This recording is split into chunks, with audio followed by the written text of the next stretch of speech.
for anybody new that doesn't really know who you are, if you want to just go ahead and let them know how long you've been here and then what department you do and kind of some of the duties you do.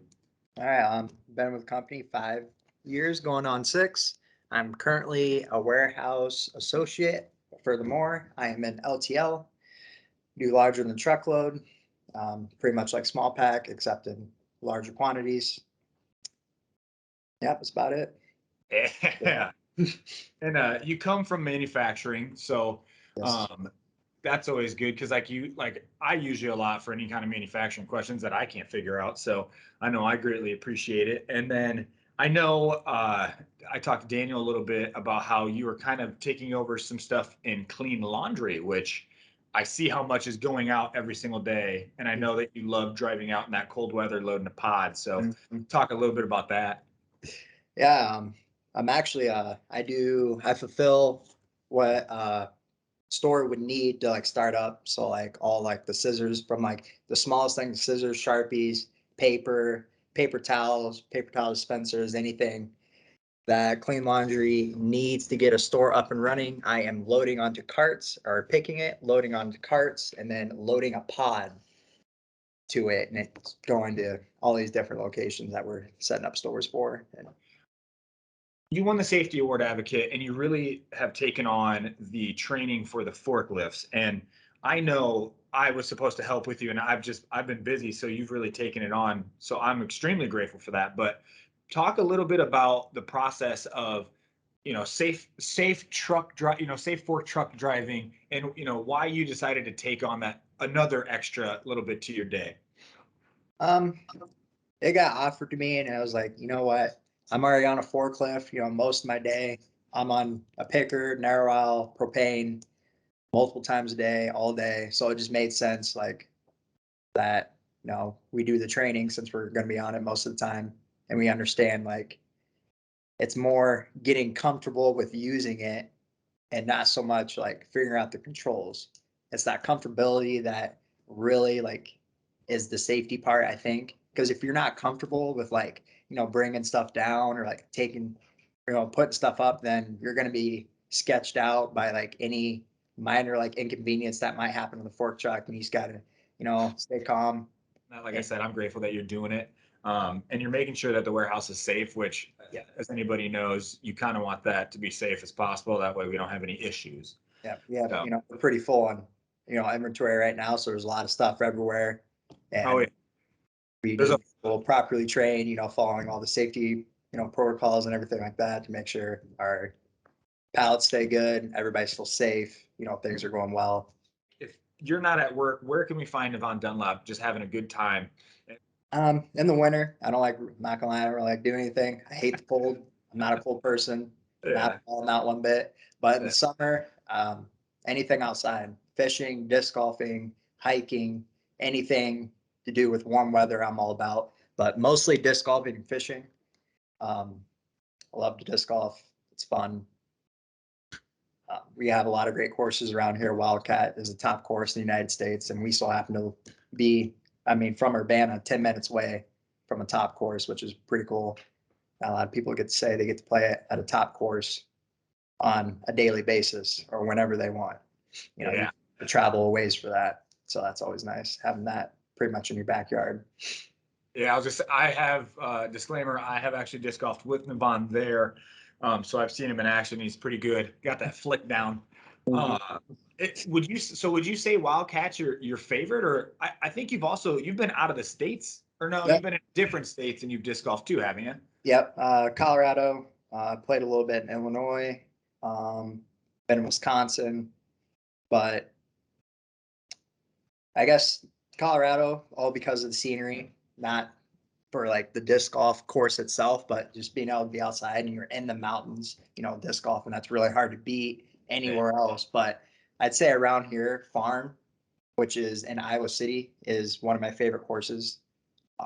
It's pretty wide open. They have a great course set up. It's uphill, downhill. You're playing every shot. You got shots going left, right, up, down. I don't know. I enjoy it. I enjoy my Yeah. time outside. I was gonna say if you didn't lose a disc, that was a good day. It really was. Yeah. you That's did the hit something with thing. a disc, it's a good day. It's a really good day. Yeah. That's the tough, like, I know, like, I also golf, so when you lose balls, to me, when if I lose a golf ball, it's not a big deal. When you lose a disc, like, that's kind of not like necessarily like a huge big deal, but like you really feel cruddy for a couple of days because it's like, man, I really like that disc. And it's a little different because like you might lose a ball, but that doesn't really change. Like you still have your Yeah. drivers and stuff that are in your bag, but like you lose a disc, that is your driver. So like Yeah. if that's your only driver, then you don't have a driver anymore. So yeah, losing Yeah. a disc is it's not fun. I mean, they're not super expensive to replace, which is nice. That's why I also enjoy the sport. It's a fairly cheaper sport to play and keep up with.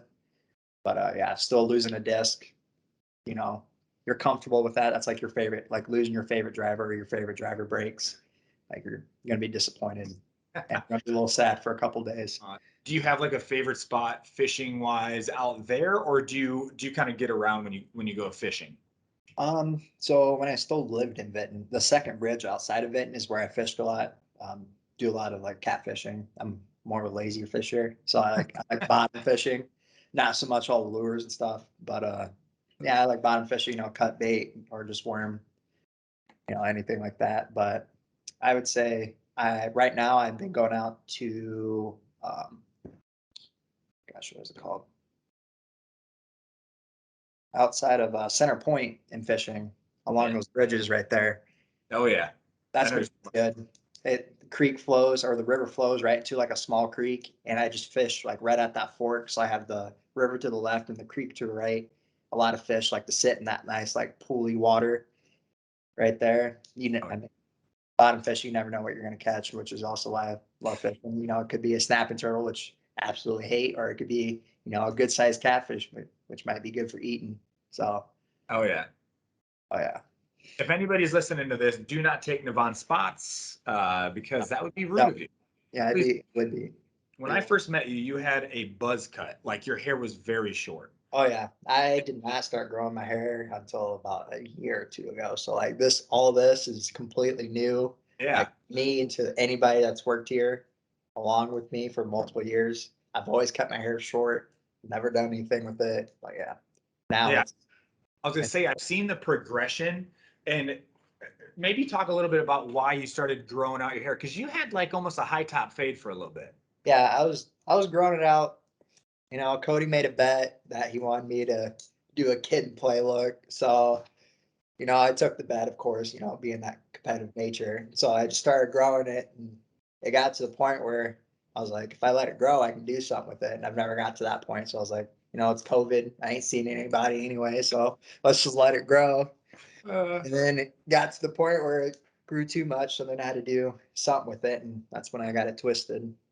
yeah. What's your favorite part about your friendships with Clicks? It's great, having friends and outside of work. I mean, it makes coming to work easier. You got people you get along with, you're friends with. You can joke around, still have a good time, but still also be able to get the work done. And just knowing like where everybody's mindset is about, let's just get the work done. Let's have fun, some fun while we're doing it, and let's enjoy the time. I don't know. It's just a very open, communicative group of people here. So I Yeah. it's really hard to just kind of have a boring day at work because it's really not going to be boring. I promise Yeah. you that. There's always something. Thank you for coming on, Navon. I know that we're busy, so I'll let you get going. But like I said, the Q4 Safety Award Advocate, Navon Dunlap, thank you very much for joining me, man.